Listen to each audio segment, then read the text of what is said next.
All right, welcome everyone. This is our third monthly meetup of Open Data Leaders. My name is Joshua New. I'm a policy analyst at the Center for Data Innovation. People who have been with us before, you might know Travis Corte. I am the new Travis Corte. So thank you so much for coming. I know it's hard to get people out after a work day, but we're really excited to have some great speakers here. We have Andrew Yuen, Dave Smith, and Ethan McMahon of the EPA. Andrew is a web infrastructure manager. Dave Smith is the National Program Manager for the Facility Registry System and a geospatial technologist. And Ethan is a Senior Innovation Advisor. So before we get started, I just wanted to let people know that our next meetup will be February 26th. It's a Thursday. And if anyone has any recommendations of what federal agencies we should contact, that would be enormously helpful. Feel free to tell me after the event and let me know. That'd be super helpful. If people are interested in open data in government in general, we hosted our third annual Data Innovation Day earlier today. It was a Google Hangouts. Feel free to visit our website, datainnovation.org. There was an hour-long panel devoted to open data in particular. We had some great people.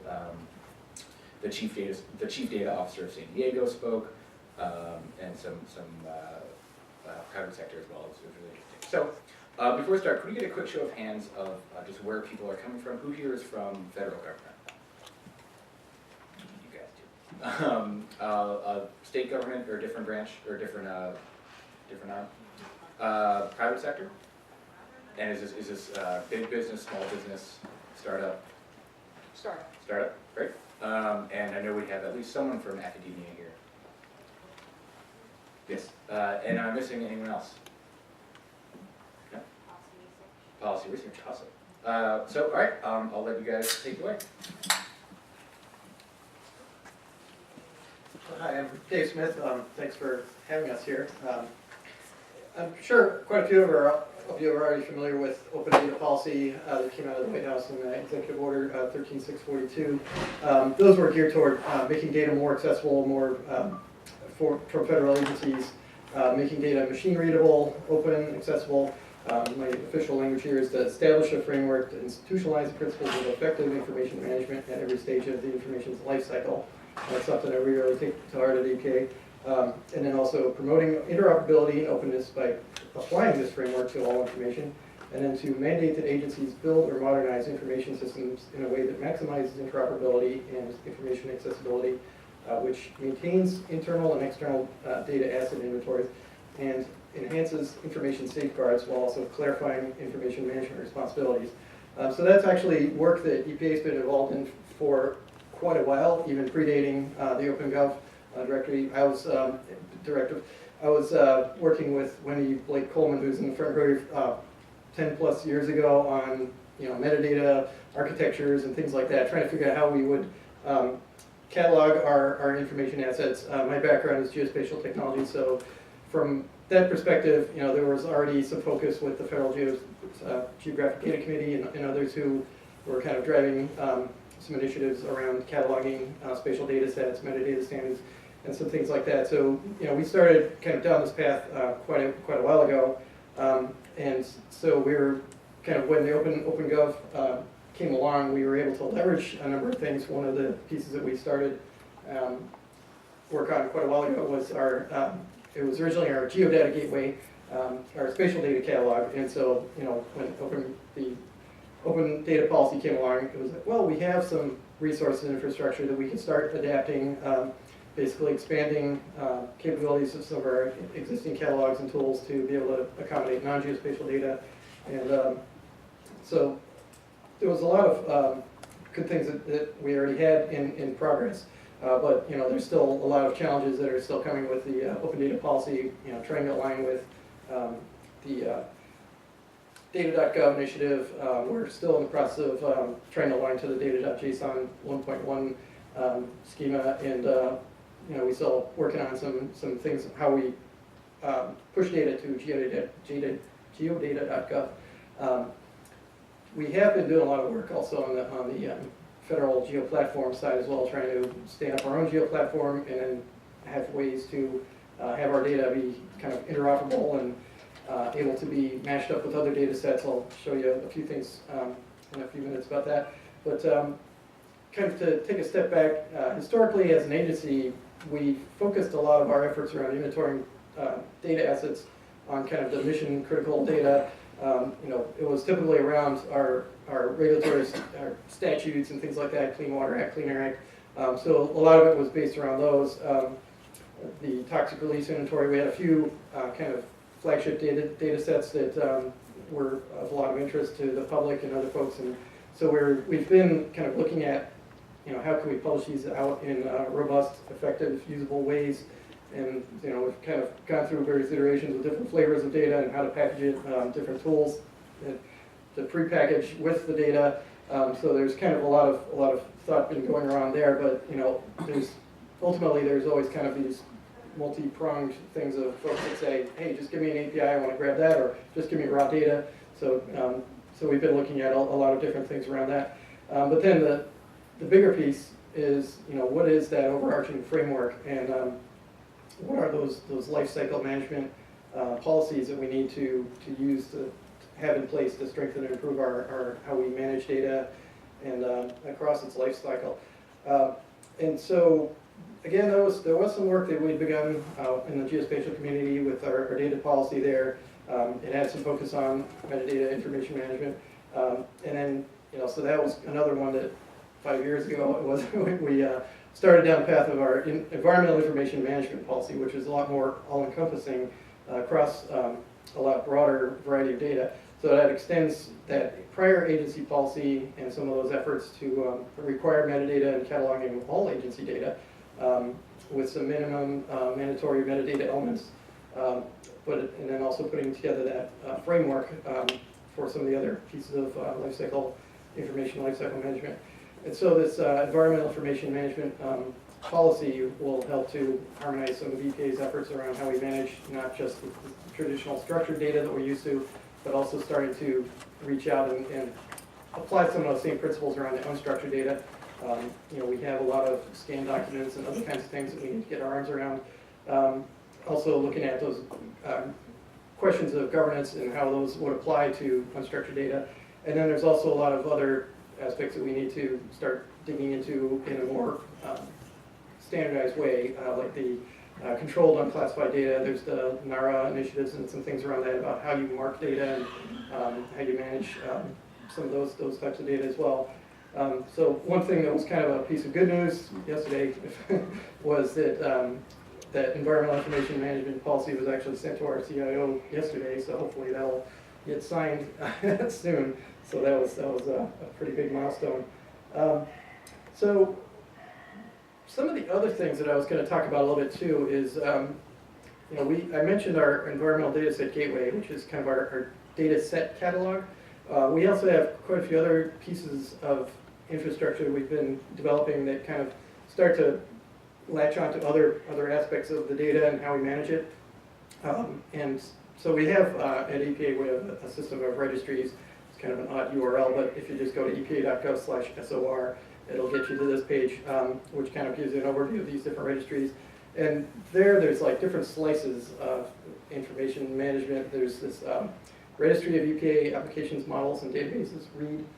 It catalogs systems and applications and things like that, which may in turn host or publish or do other kinds of things with data sets, but kind of getting that IT infrastructure to data set connection going. And then another one that we've been working on is this data element registry service, and with that kind of this idea of hopefully at some point as things kind of mature, being able to crosswalk data elements across different data sets, whether that's a taxonomy or other means, but trying to get a little more standardization around how we manage data, even down at the data element level. There's a few more here. I think Andrew's going to talk a little bit about the reusable component services later. And then we also have like a terminology service, which wraps around vocabularies, which may be within a specific subject domain. It may, may have a certain meaning in one context, but a different meaning in a different context. And so trying to manage some of those and then using, being able to apply those. It was kind of interesting because we actually built some web services that connects between the terminology services and our cataloging so that you can select from a pick list some of these defined terms and use those to tag data sets in some of our metadata authoring tools. So that's some work that we're still pursuing. So it's kind of a lot of different pieces to it there. Oops, yeah, go back here. The piece that I manage is kind of not necessarily a registry in the sense of how some of these others are. Basically, I manage our facility registry service, and what that does is it's trying to crosswalk a lot of data sets around the aspect of place. And so currently we integrate nearly 90 different data sets within FRS. And so basically it's place focused. We've got geospatial data, addresses, things like that. The name of a plant, it could be a factory, it could be a air quality monitor or brownfields, different types of things that are place-based. And so we've got well over 4 million different locations indexed in FRS. And for those, we maintain a lot of kind of core data sets. Click on our data model, just look them up a bit. So it's got some information around points of contact, the organizations that are involved, if it's a corporately owned facility. We've also got alternative names, we've got industrial classifications, and a few things like that. And then it's also got a geospatial component. And so what's kind of nice about that is that you can start to get a holistic view of what's going on. If there's like a large refinery complex or other type of regulated activity, we can crosswalk and see, okay, it's got an air permit, it's got a water permit, all kinds of different pieces of information you can start to pull in. And so under the hood, what we do is we have, it's kind of a mix of automated processes that kind of slurp this data in. We do some duplicate matching, standardizing addresses using AVTEC data, postal data, things like that. And then we also have some algorithms that use a variety of kind of fuzzy logic matching for identifying, is this the same name as the other one? And then we also have some data stewardship around it. And so that's kind of another nice piece too, is between these tools we're able to identify, kind of piece together, if one data set is missing an address or things like that, we can start to assemble a more complete data set out of all of the different ones. Being able to flag if there's missing, invalid, mismatched attributes, sometimes being able to correct them on the fly using these algorithms. So there's a lot of nice pieces there. And then some of the other things that we're able to do, which are kind of interesting from a data perspective, is that we're able to then, once we've kind of built up this data set, we can start generating value-added attributes as well. So we do a lot of, generate a lot of spatially derived attributes. So for example, for any given plant, you can find out what census block it's in, what congressional district it's in, and what, whereas one of the new ones we're starting to do is to index all the facilities to the national hydrographic data set, which you can actually then start to do upstream, downstream analysis. And so another, that's kind of, where we're looking ahead more and more is being able to piece together the data. I just mentioned upstream, downstream. This substance registry here is another really powerful one that crosswalks different substances. As I was talking about upstream and downstream, there was the Charleston, West Virginia spill. This substance called MCHM went into the river, and if you're not a chemist, if you're not, you don't know what that is necessarily, this is kind of like the magic decoder in this substance registry. And that will tell you, okay, this is actually the same thing as 4-methyl cyclohexylamine. Great, for us who aren't chemists, that's, and then, being able to piece these together, in this data set, that's how it was reported. In this data set, they used a CAS number. In this data set, they used a different kind of identifier, and we can start to piece all of these together on the fly using these registries. So there's a lot of great stuff happening there. Let's see. Some of the other ones we do, we can tell if a plant's in a non-statement area for criteria air pollutants, a lot of kinds of metrics and measures, kinds of things that can kind of help us figure out where we're at in terms of managing pollutants. And so some of the other infrastructure we have under the hood, we have, I mentioned data stewards. We started out with 10 data stewards. EPA has 10 regions, and we had a primary data steward in each region, and we've got 4 million plants to look at, and that's just far too much data for 10 people. So we've been kind of expanding on that with, we rebuilt our data stewardship tool to, our primary steward said, well, we still don't want people just coming in and changing and updating things, so we basically put in kind of a workflow where they can, we can open it up more broadly and have people come in and update and manage data, but our primary stewards can still say, yeah, I'll accept this one, I'll accept that one looks wrong, and I'll reject it. So that's been a key piece of work over the last 2 years that we've put in place, and now we have well over 100 stewards, so that's really great, been great for us. And then ultimately, what do we do with all this?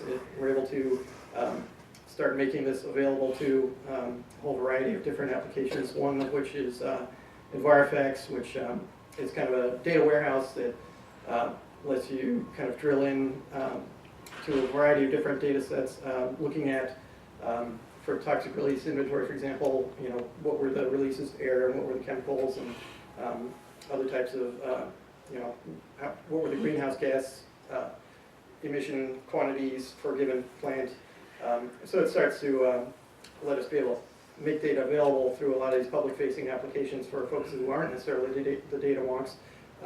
So our FRS data currently is the locational component to Envirofax. It also provides data for our enforcement and compliance, our public-facing tools there. It's called ECHO, Enforcement and Compliance History Online. We also have our office solid waste and emergency response has an application called Cleanups in My Community that lets you kind of map and view different types of activities going on for cleanup, remediation, different types of activities like that. And then we've got kind of a slew of other kind of public-facing, easy-to-use tools. One that we built for our FOIA office was kind of interesting.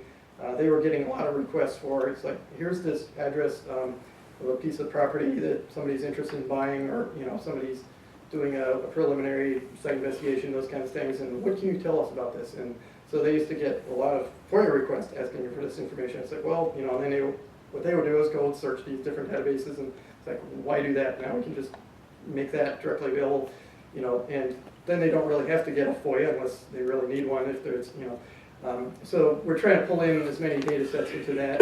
It's an application called My Property. Actually, I need to update this. And that gets actually a surprising number of hits for just kind of a quick and dirty, what can you tell me about this property?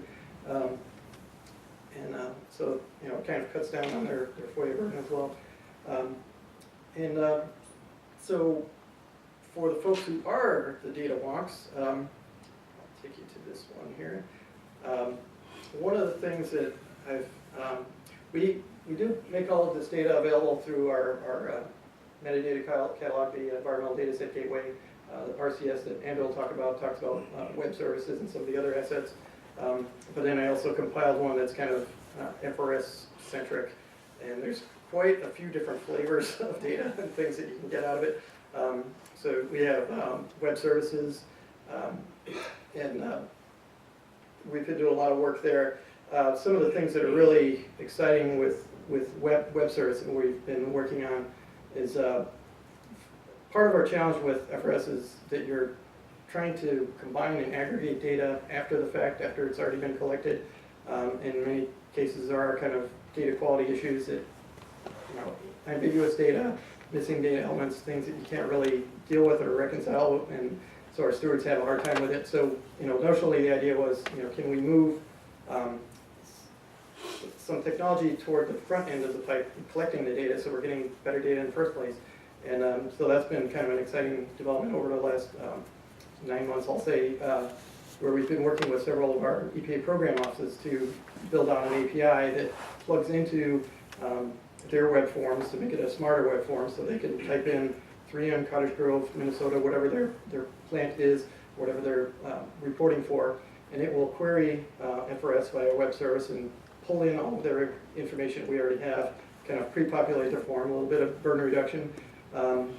We can also highlight things that, well, if we detected that the city, state, zip code combination is wrong or things like that, kind of prompt, return the error code, so it'll prompt them and highlight the field, and a few other kind of capabilities like that. So that's been really exciting, just that lookup service, and then the next piece was, okay, I pulled up my info, but it's out of date and I need to update it, change it. So we've built a secure API using our central data exchange framework.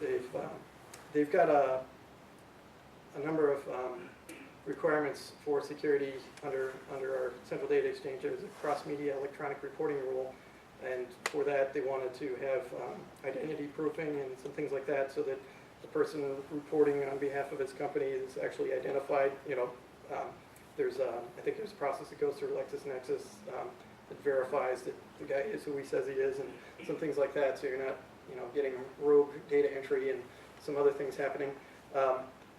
And then, so for an authenticated user, updates can actually push back to our back end. And also you can create a facility on the fly too. So if it's a brand new reporter, they just built their plant and they're submitting data for the first time, it creates a master record, and FRS returns the ID and things like that. And you've got this, you know, master ID right from the get-go. So we've already deployed that in our AIR program. There's new interface called Compliance and Emissions Data Reporting Interface, SIGRE. I always forget what the acronym stands for, but I had to write it down.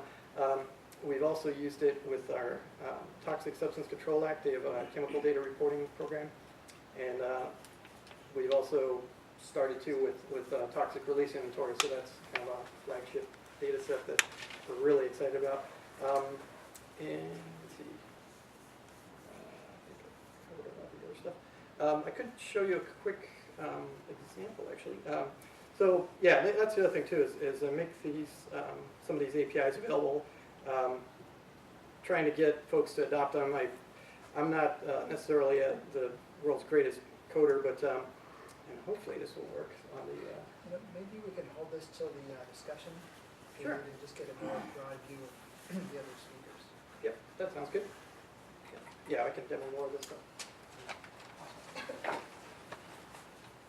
let's see if we can pull up. Yeah, Browser window.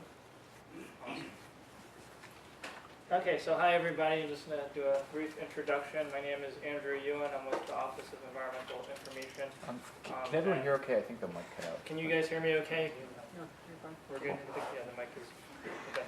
I'm actually the project manager of Developer Central, and I also work on the technical team in charge of the public-facing EPA website. And so I wanted to also introduce my colleague over here, Truck. She's really been helpful with the communication and outreach components of Developer Central. Hello, my name is Truck Lou. I work for the Office of Water. Within that is the Project Management Office.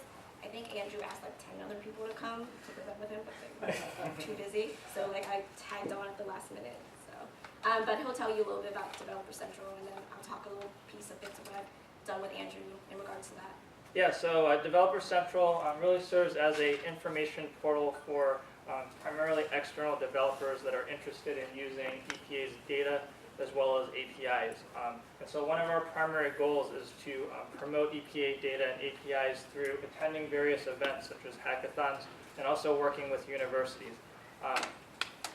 Another thing that Developer Central does is it also serves as a mechanism to connect application developers to the various subject matter experts within the agency and really get their questions answered. So if you have a question about a particular EPA data set or API, we can connect you to those subject matter experts to get those answers that you need as a developer. One of the things that we recently did with Developer Central was we did a complete redesign to actually make it easier for external application developers to find the information they need to code the applications that they're building. And one of the ways that we did that was we actually reorganized the site into 4 primary categories, which we'll just briefly go over here. So the first one is the API Showcase.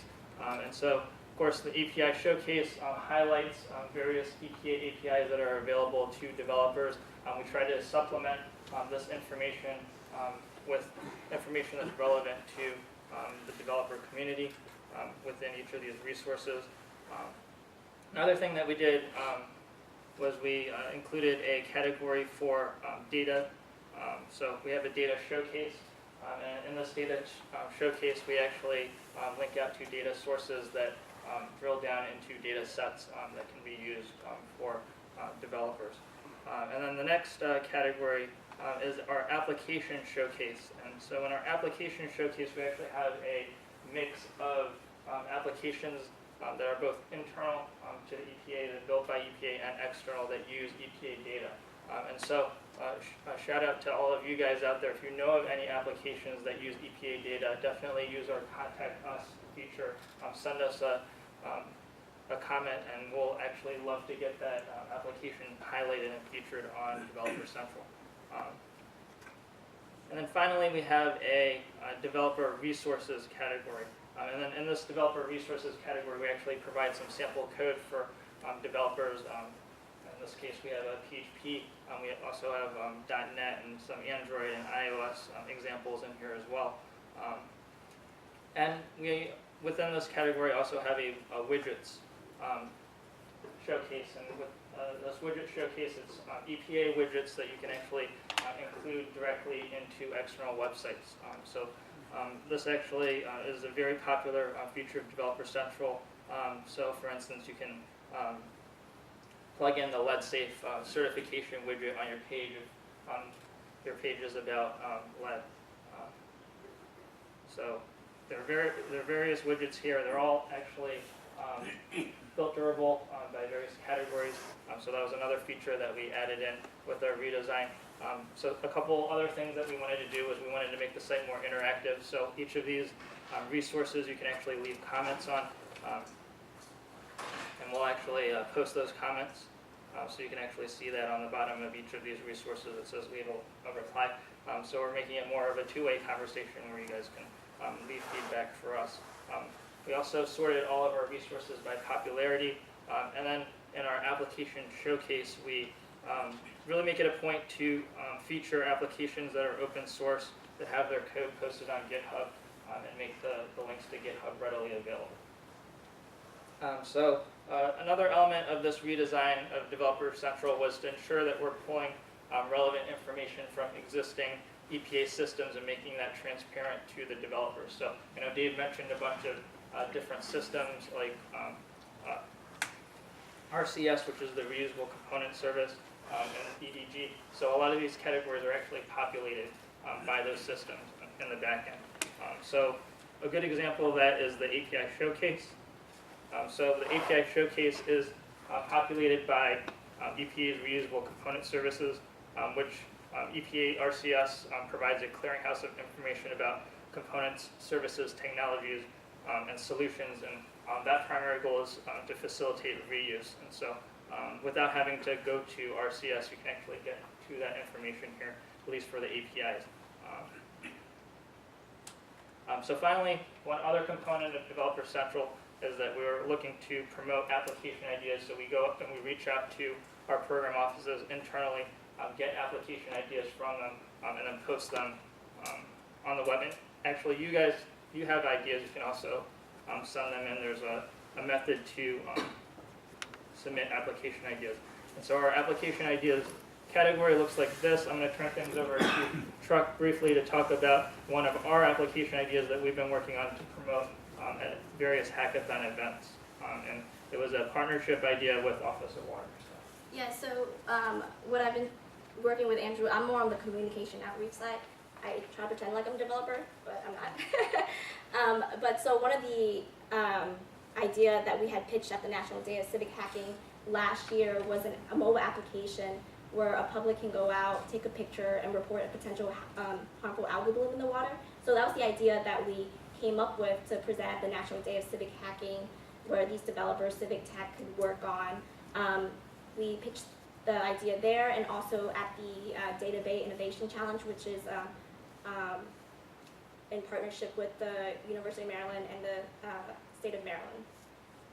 And so we were able to successfully get like 2 prototypes out of these 2 events, but unfortunately they're not functionally operational. But the thing about these hackathons is like you don't come in expecting a full operating like application out of it. It's like a place where you come in, you present an idea, and then you kind of like let the developer work on it and kind of see their like innovative way twist on the challenge.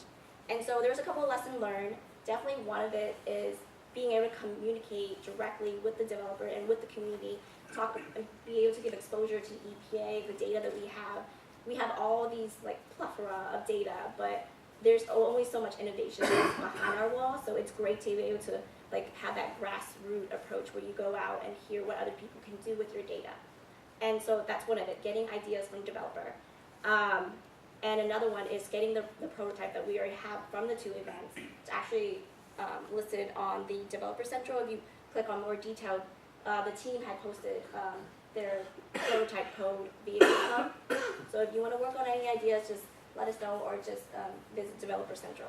But there's definitely also a lot of challenges along the way with this approach, and one of which is we're getting this prototype, but where are you going to host these data because of a certain limitation and resources that we have at the agency? So as you guys know, with the federal government, there's ICR information collection request restrictions. I call them restrictions, but they're like hurdles that you have to actually overcome. So that makes it very hard to for us to host external data that we collect from the outside. So one of the challenges with this particular project is figuring out who's going to own the data that's being collected by these citizen scientists.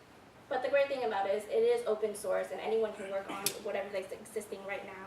But that doesn't mean that we will not like go to any more of these hackathons. In spite of all the challenges, I think it's a great platform for us to like outreach and talk to civic tech and just be able to empower innovation. I guess that's a good way to say.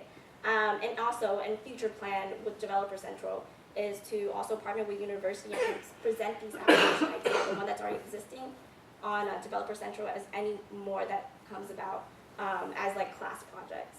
And also just to continually promote EPA data and promote like public engagement within the agency. And we'll turn things over to Ethan.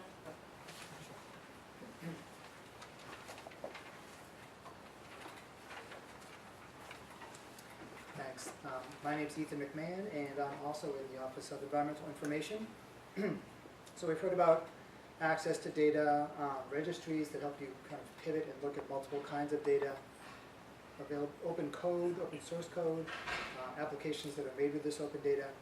But I'm going to talk about the future a little bit in terms of how open data can be used in the area of big data and analytics and visualization.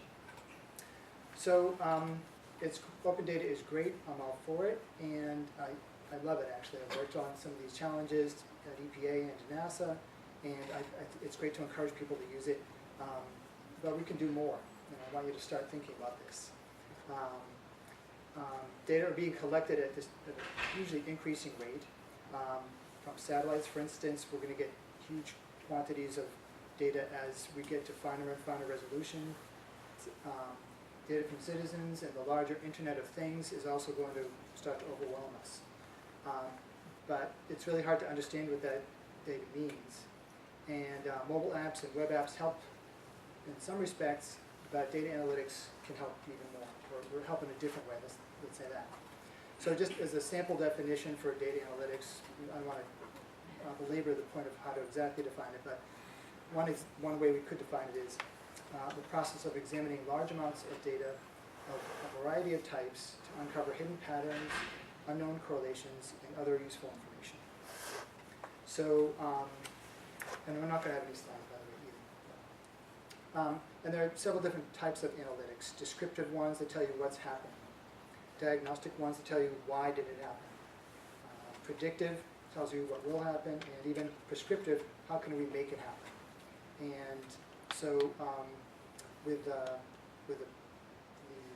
publicly available open source, often open source tools and technologies, you don't need supercomputers to figure out these kinds of things. You can start to query the data of different types and look for patterns. And it's often what people find is things that they knew, which is good, and you get kind of confirmation that might even show causality. Higher population leads to more pollution in the Chesapeake Bay or something like that. But you might also find correlations that you don't understand the causes of. It may not be a cause and effect thing. So it might mean 3 days after a rain, you find that the red tide, the algal blooms increase. And you may not exactly know why, but if you just keep seeing it as a pattern, that can be actionable information. And you may not have to know the actual cause necessarily, but if the correlation is strong and repeatable, that's enough to act on. As far as data visualization goes, that's actually the area that I think we're all very familiar with, and actually maps is kind of the most popular and tangible way that people can use, should visualize information. So you can have visualization that's used just for presentation to just say, here's the story, or you can even have visualization that lets you, it's more analytical and lets you explore the data to learn more. So you've seen that on maps, for instance, where you have sliders that show you higher quantities of something, or show the changes over time, or something like that. And there are plenty of ways that these kinds of techniques can be applied to the environment. I'll just give you one about air quality data that could come from EPA, NASA, and citizen scientists. So those three data sources, EPA, NASA, and citizen scientists, they have different spatial and temporal coverage for all the data. The EPA data is very accurate and it's continuous, but it monitors typically at one point in a metropolitan area. NASA scans the continental U.S., a broad area, but it may only pass over like twice a day in a single location. And the citizen scientists are gathering data in communities in real time, which is great, but the data may not be accurate. So there's weaknesses in all of them. But how could we use all of these data sources to get better coverage of time and place and ultimately protect human health? So part of the answer is a lot of the data management kinds of things that Dave really discussed. You can't really do any of this analytic stuff if you don't get some of your house in order with regard to providing descriptive metadata, making data available as APIs, describing how to use your data, and encouraging and enabling people to actually integrate the data. But what we could do with those different data sources is create business rules to determine which data have the highest quality for a specific time and place. So if you have three sets of data, same place and same time, one might be stronger, and you can use rules that say just display the strongest or most accurate information. We could visualize the data in order to see air quality levels, where and when communities care about them. For example, people could decide when and where to exercise based on where the air is clean. And a lot of communities are looking at this. Some examples are in New York City, Oakland, and Toronto. And they're often using open source designed hardware, actually sensors that cost $200 or $300 just to measure this. Either hold them, put them on their bikes or on their backpacks. And it's kind of in an experimental phase, but I think we're just at the very beginning of a steep curve where there's going to be a lot of information like this available. So future directions, even in this one example, could include correlating air quality data with asthma admissions to hospitals. And then maybe you could start to look at the local sources of pollution and local air quality, and start to look at vulnerable populations and so on. So you could start to extend this kind of analysis using early screens. So, so what EPA is doing about this is right now trying to figure out how to do that internally. So our Office of Environmental Information is trying to figure out how to offer these data analytics and visualization services for our own offices first. And we don't know where it would go beyond that. But so for the air office and the water office and so on. We're evaluating use cases for how it could be applied and determining what other kinds of data would be relevant. We're looking at piloting projects to test an initial set of big data services that we would procure. And then from all that experience, we're creating requirements for a more robust set of services that we would provide to the agency, probably within a year or two, something like that time frame. And EPA is going to need to find ways to share data between other agencies and other parties throughout all this. So we hope that leveraging these big data analytics and visualization tools can help people make better informed decisions, and maybe it's time for us to talk and hear from all of us. Thanks. So please, when you ask a question, please introduce yourself, say where you work, the kinds of things you work on, just to preface it. So, great. I'll break the ice. Bernadette Highland, and I work at 3 Round Stones, and I work with some of the people on EPA open data projects. So thank you very much. That was really very good sort of taste of a couple different projects. Andrew, you made a really good comment, and I wonder if you guys can comment on it, and that is that government can't, well, EPA can't easily host data collected by others, and potentially even include links to data sets that may be authoritative data sets by others. Can you talk a little bit about that? Because Andrew, I think that Developer Central is mostly, it's like a signpost, it's a portal for developers, but as far as I know, you're not actually hosting data sets, EPA or otherwise. Is that correct? Yeah, this is Andrew. So, Sorry, Andrew. Yeah, that is correct. We're not hosting data on Developer Central, and so yeah, like you mentioned, one of our challenges is to figure out, especially with citizen science data, where is that data going to be? Where is it going to reside? And so we've had this issue come up with the HAB challenge that Truck mentioned, and especially because our hosting environments can't really build up capacity to actually host that large amount of data, especially if it's like sensor data and stuff like that. So that's something that is a challenge for us and something that we haven't yet overcome. Yeah. Is it just a technical challenge, or is it a liability issue as well? Or? It's a combination of things. Yeah. So what we would have to do in order to collect information from the public, because it's considered a burden if we do pass a number of like participant, we have to go through the information collection request, and yeah, the ICR. So that gets submitted to OBM, and it's super lengthy. Like it can take up to 3 years, or like pretty much that. So. But then there's also a technical constraint too, especially when we're talking about large amounts of data and the costs associated with hosting that, especially since we're constrained on what hosting environments we can actually use within the agency. Are there any nonprofits that you're partnering with, or other organizations that would have this data available, citizen data or third-party data sets that you can host?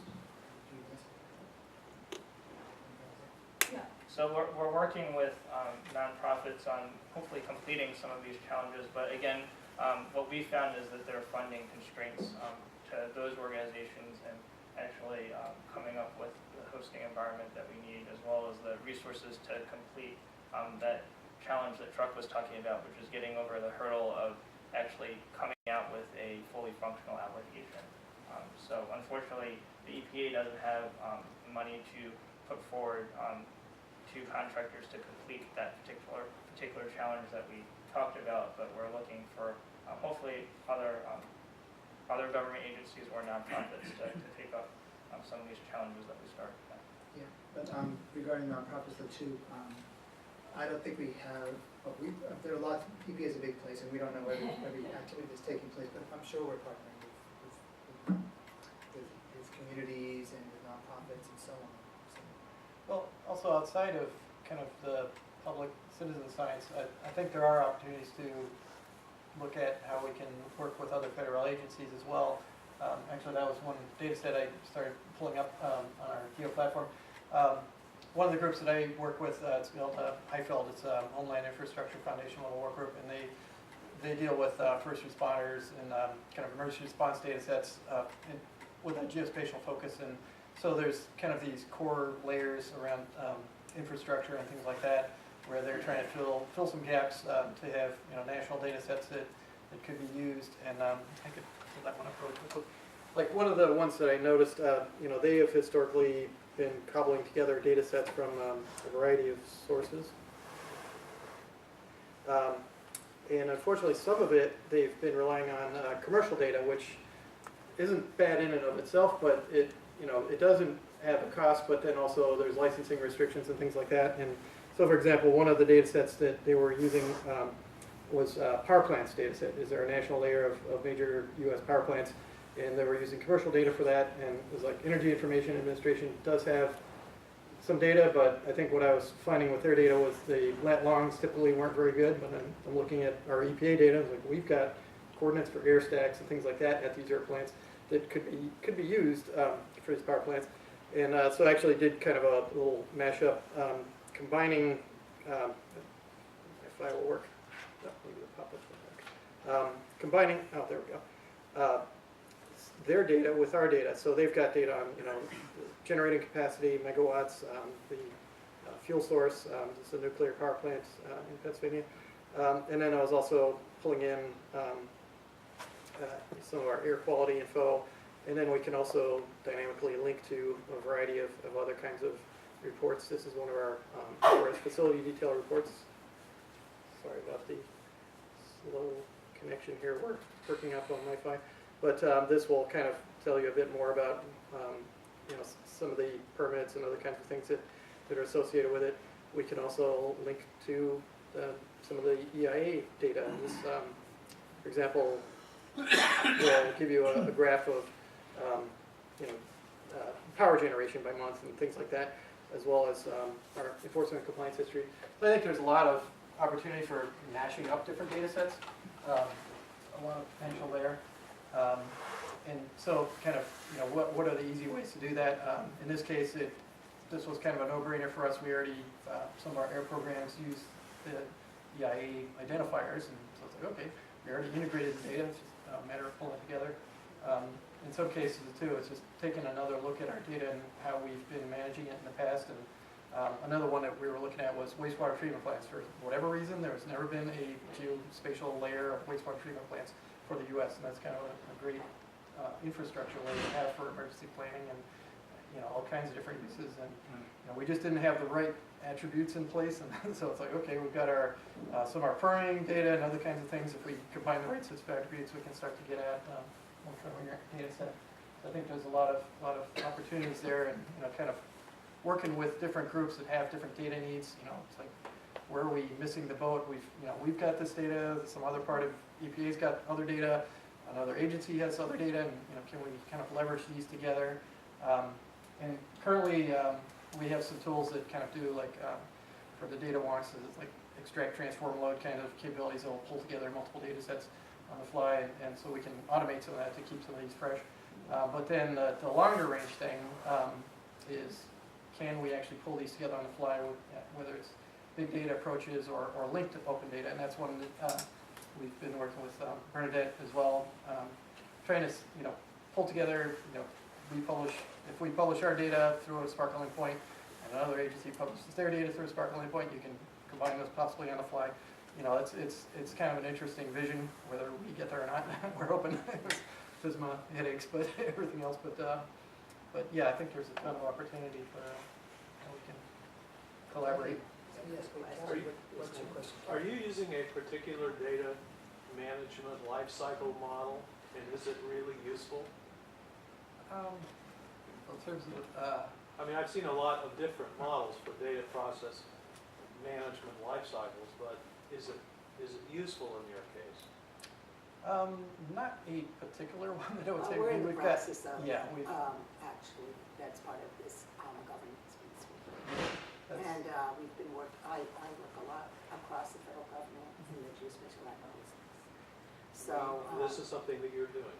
Okay. we will be Yes. doing it, and we're working with our quality folks. But there is a OMB approved life cycle management process for the geo line of business, and we've just finished a data maturity assessment tool. So I think we at EPA use pieces of that. What we're working on now is how do we connect. There's like 7 or 8 phases in the life cycle, and how do we become a little more consistent in how we are approaching the information. Part of that will deal with integration, harmonizing the things that we're talking about in terms of our registries and our standards. Yeah. So it will, yes, I think it will be useful, but we're still working. yeah, recognizing that there's a lot to take on, you know, it's kind of that idea of a maturity model, and we can kind of work on different pieces of it and kind of get to that endpoint eventually. Yeah, I don't know what the gentleman who just asked the question, a lot of, I mean, remember the EPA is a steward of a lot of data, so they're collecting it, and they have a whole, like, probably thousands of input interfaces. You know, so just getting to a point where you could even get less strings and more, you know, pick lists for people, so they don't put a nuclear power plant, because they don't know the lat long, and they just pick one out of thin air and put a nuclear power plant in the middle of the Marianas Islands, which is a real thing that happened. Because they didn't know, or just put 999 or the strainer or something like that. So I think it'd be rather impossible for the EPA to ever have a single data management model, but to the extent that there are more tools available for consistent use of vocabularies or taxonomies, that would be a big step in the right That's a very good point. The way we're approaching this is we have high-level policy. We're going to have a high-level information management procedure. And then we do have a lot of room for different information types. You're right, not one cookie cutter, but there are general categories within a life cycle that everybody should follow and then apply those principles. We have the way we did it, we have GDC is we have benchmarks. And then there's flexibility. Yeah, and another kind of big component to that, having a lot of pipes, is that EPA has a lot of programs and mandates that are actually delegated to the states, and the states are the authorities that actually collect and manage some of this data, and then they forward it on to us. And so it's not necessarily for us to say, do it this way, you know, so there's kind of, you know, privacy issues of you know, recognizing state sovereignty and how they work with things. But, you know, if we can start to work on, you know, some frameworks, start putting some things in place to make it easier, you know, some of the things that we're hoping to evangelize with states is, you know, these lookup services, other kinds of APIs, things that could potentially lighten their burden as well, you know, help them getting more consistent data as well. So hopefully there'll be some opportunity for collaboration on that as well. And we are looking at, actually, we did work with lawyers. Obviously, we pay contractors, or we have grantees, and now OSTP has mandated for scientific research data that if the government pays for it, it needs to be made open, and journal articles that come out also have to be open.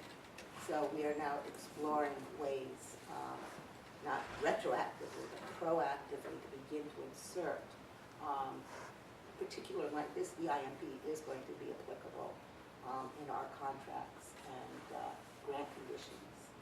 So it will be user beware when you're bidding, that there are certain things you have to do. I guess you talk so much about keeping certain types of data and applications internal.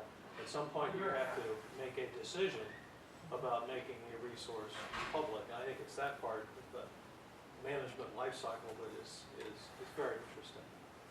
We're pretty heavily, these guys in particular, because they do a lot of our applications. We're very public oriented, and that particular group.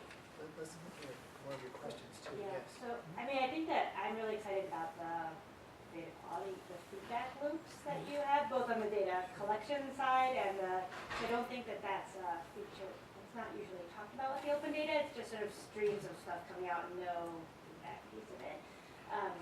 But I also, I've been thinking about this at the municipal level too, about as a data researcher, I often would like to correct federal data that I can't.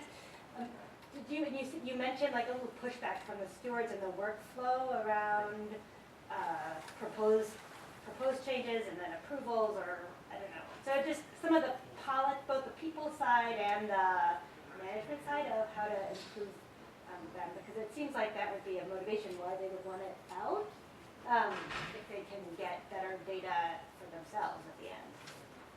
Yeah, I mean, there's a lot of potential. I've been working, for example, with Openstreetmap for a long time. Yeah.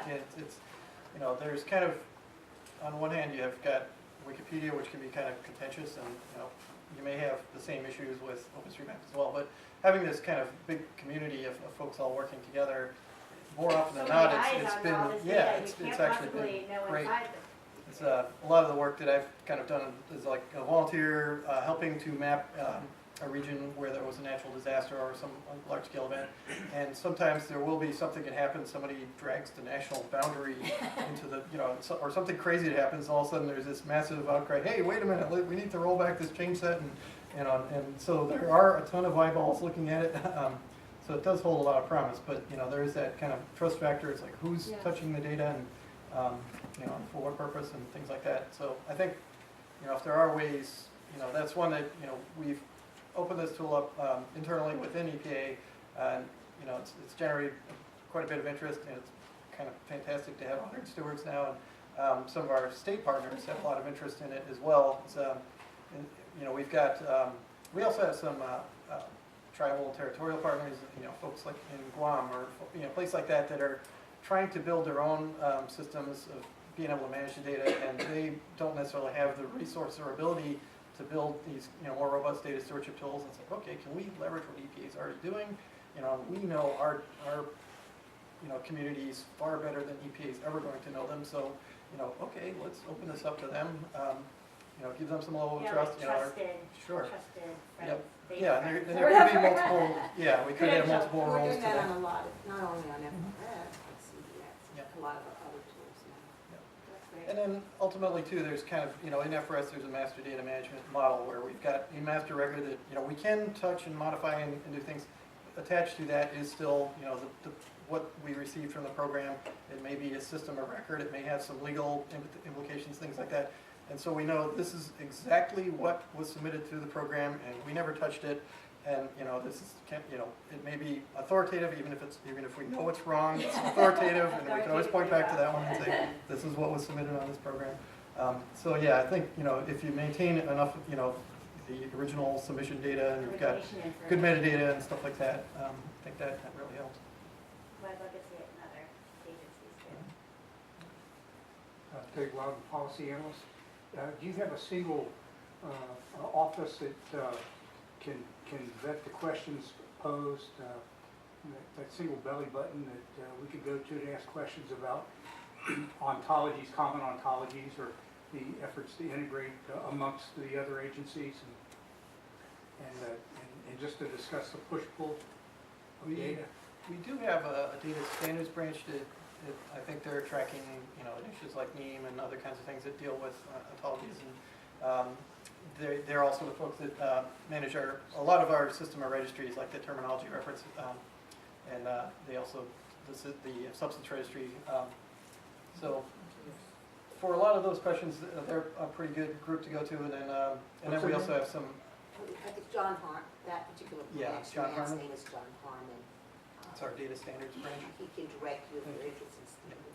And then there's also some other initiatives. The one is the National Environmental Exchange Network. We just call it our exchange network, but that's kind of how we collaborate with states on data exchanges. And so that's got a number of defined schemas and things like that for how you can flow data back and forth between states and us. And I think there's Michael. And I think there's also, going to be hopefully more opportunities there, as we better understand how states do business. Even us being able to leverage some of the great work that the states are doing. For example, some of the states have, really good linkages to, like their, if it's, I think like Connecticut, for example, they pull their corporate data from their Connecticut Department of State. And so they've got it tied to a legal filing and things like that. That's some really solid data that we wouldn't otherwise have. And then similarly, they may be doing master data management at, around their own identifier where they're linking permits and other kinds of information to that. Then it comes into our system and it's kind of, well, here's this state ID, being able to better understand and leverage, they're doing great work, and how can we meld that with ours and also be able to, bidirectionally, as we find out more about what's going on, we can share that with them in a more effective way as well.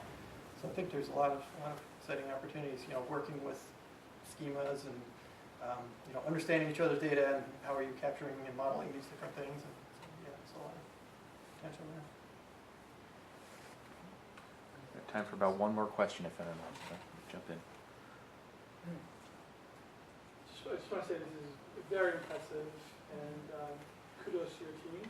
My name is Guled, I'm a consultant, and I've worked with other agencies where they couldn't even get a governance board in place. They couldn't even start working on metadata management or data standardization. So how did you guys do this work? I mean, this is very impressive. Blood, sweat. There you go. Was it A lot of carrot? herb Was bloods. it carrot where you're basically like giving all different agencies in euros money or grants, or was it like a stick where you would defund them if they didn't contribute to the We're standardization? very lucky in that we're an independent agency. We used to have 17,000 before that, down to about 15,000. We have a very tight community. So a lot of the work that we're talking about, many of us come from a geospatial point of view, and we've had a geospatial work group, a GIS work group, for what? 25 years. So they were always cutting edge, and we've been very involved with a lot of the standard communities, the FGDC for many, many years. I was involved, we organized into our Office of Environmental Information back around 2000, and at that time, as Dave said, many of us were involved in putting together governance processes. So it's not been necessarily easy. One of the first things we did, and it was a big fight to tell you the truth, was come up with something called the Geospatial Data Index. Because we have people, and I love the application stuff, we just wanted to do the application, but we felt it was very necessary for people to understand what data we had available. So that was one of the first projects we did. And from that, really, it wasn't until the technology caught up with us. We were not successful at first, but as technology has evolved, it has become easier. And we just have some very innovative people like Andrew and our GIO, so that we have incredible analytical platforms and things, and analysts doing all kinds of services. So I just think it's EPA culture. We've always been very public participation, public involvement has always been key to us, always. And down in these guys' office, we had our EnviroFact, but then that turned into a window to my environment. Water office has window to my watershed, whatever we call it. I can't remember anymore, but we're very public oriented. With our TRI program, it's just the way we are. I don't know if it's helping, but it has not been easy. This new policy has been 4 years and 8 months in the making. And the thing that's very exciting about it is that we now, in anticipation kind of work that OIA is doing with big data strategy, we really realize that it's no longer sufficient just to be looking at data, structured data. So we are preparing ourselves to be able to merge and take advantage of text analytics and everything else that he was talking about before. And so this does cover everything. It was quite a long negotiation because our unstructured people were not quite at the same place we are with data sets. So our minimum metadata standard's only about 6 Dublin core. But ultimately, all information in the EPA will be tagged with that, which will help with our discovery work. I don't need to go on, but I don't want you to think that it's been easy. And we have some phenomenal folks. And she wants to talk about That last question. What's the possibility, do you think, since EPA is such a data-rich organization, of getting a chief data officer and following Commerce? Well, we're actually reorganizing, and I don't know if we're going to get one, but it's been suggested. And how high on the radar is this with the administrator? Not the general stuff that you're talking about, that I think many people who know any of the EPA data sets would agree with you, but more specifically some of the more, I don't want to say innovative, but strategies like linked data, other approaches Our for CIO big data. is very aware, and I'm sure she's talking, and I'm sure she knows very aware. That's Dan. But we, up here, we don't know. Yeah, we can't say, we're not your top. Who is your CIO? We have an acting CIO, Renee Yuen. Oh, it's Renee, Dan. yeah. And so, How long has she been acting? very long term. And I suspect you'll continue. She's been around for a long time in that role. Thank you. All right, well, big thank you to our panel. So again, this has been recorded. It'll be uploaded to our meetup group. It'll be on YouTube. Feel free to take a look then. If you have any questions, I guess email me. I don't know if you guys want to publicize your email addresses, but feel free to contact me and I'll put you in touch with them. Our next meetup again is on February 26th, the Thursday. Same place, same time, all that stuff. Again, if you have any suggestions of who we should get in contact with, please let me know. Much appreciated, and have a good night. And feel free to stick around and mingle. I'm not kicking you out right now. So, thanks.